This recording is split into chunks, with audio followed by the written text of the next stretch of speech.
मुसलमान मिलंदा आहिनि मौलवी साहिबान मूंखे चवंदा आहिनि इस्लाम जो नालो पिया बुलंद कयूं। ऐं चवंदा आहिनि बाबा इस्लाम जो नालो बुलंद कयो था। हिकिड़ो मौलवी साहिबु आहे टंडे आदम वेठो आहे, चई हिंदू छोकिरी खणी उनजी ज़ोरी शादी करणु इस्लाम जो नालो बुलंद करणु आहे।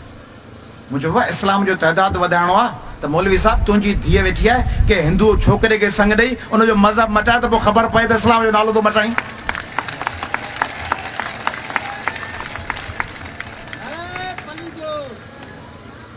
भला संग नथो ॾेई सघी पंहिंजी धीअ जो इस्लाम जो बोलबाला करण लाइ त हिंदूअ खे मुस्लमान कयां त भला हिंदुनि में पोड़ियूं बि आहिनि, मासियूं वेठियूं आहिनि, चाची सावित्री वेठी आहे, पुफी वेठी आहे, सीता उनजो मज़हब कोन थो मटाई। मज़हब मटाइबो 15-16 साले वारी हिंदू छोकिरी इस्लाम क़बूल कराइण, उनखे काकी सावित्री जेका वठी 80 साल जी उनखे मुस्लमान करण सां तोखे दिलचस्पी कान्हे।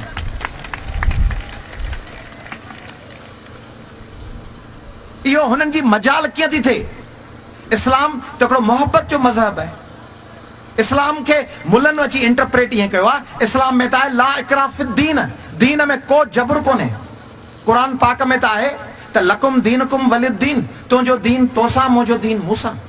उन में त आहे ला इकराह फि दीन, दीन में को जबर कोन्हे। उन में त आहे क़ुरान पाक में त आहे वला तस्फुल लज़ीन यदून मिन दूनिल्लाह, तव्हां हुननि जे ख़ुदाउनि खे बुरो न चओ मता हू तव्हांजे सचे ख़ुदा खे बुरो न चवनि। उन में त मोहब्बत जो, सलामती जो, सभिनी खे दलील ज़रिए क़ाइल करण जो आहे। ही मुल्ला पंहिंजो ज़ोरी डंडे जे ज़ोर ते जेको दीन खणी आया आहिनि, माण्हुनि ते ज़ोरी दहशतगर्दी ज़रिए, सुइसाइडल अटैक ज़रिए, लाहौर में, पिंडी में, कराची में असांजे भाउरनि खे शहीद करण वारो, दहशतगर्दी वारो इहो तरीक़ोकार, इहो इस्लाम कोन्हे, इहो मुल्लनि जो पंहिंजो घड़ियल हिकिड़ो ग़ासिबाना तरीक़ो आहे। उनखे असीं रद्द कयूं था।